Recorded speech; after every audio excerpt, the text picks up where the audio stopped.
Pirated SPG. Striktong patnubay at gabay ng magulang ang kailangan. Maaaring may masiselang tema, lengguwahe, karahasan, sexual, horror o droga na hindi angkop sa mga bata.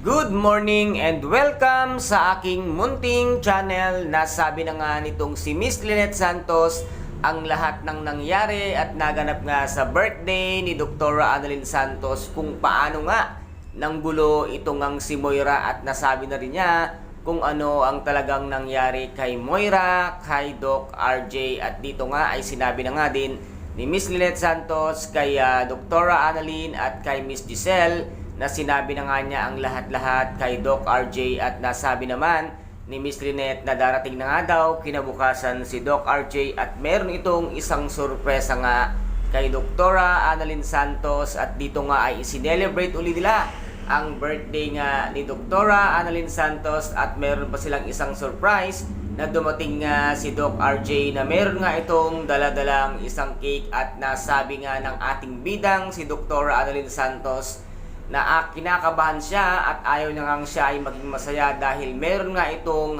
magiging isang mapait na naman na mangyayari sa kanilang buhay. At dito nga ay nagimbal ang lahat sa isang balita na itong ang si Moira ay pumanaw na, at agad-agad nga nilang pumuntahan na itong ang si Moira ay talagang sumakabilang buhay na.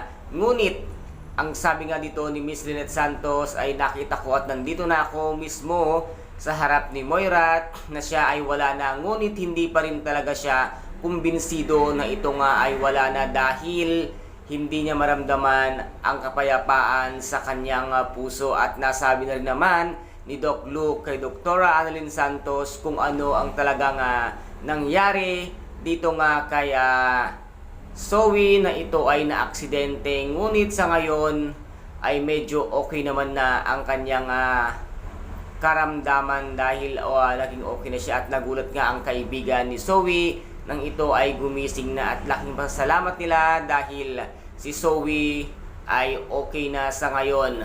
Ano kaya ang gagawin ni Zoe once na malaman niya na ang kanyang Mami Moira ay sumakabilang buhay niya? And guys, ito po ang ating pakaaabangan dito nga sa Abot Kamay na pangarap na kung saan ay napaka-intense at kapanapanabik ang bawat eksena. At kung nagustuhan po ninyo ang aking videos for today, paki-subscribe na lamang po ng aking channel, paki-like and share para maging update kayo sa lahat ng gagawin kong videos.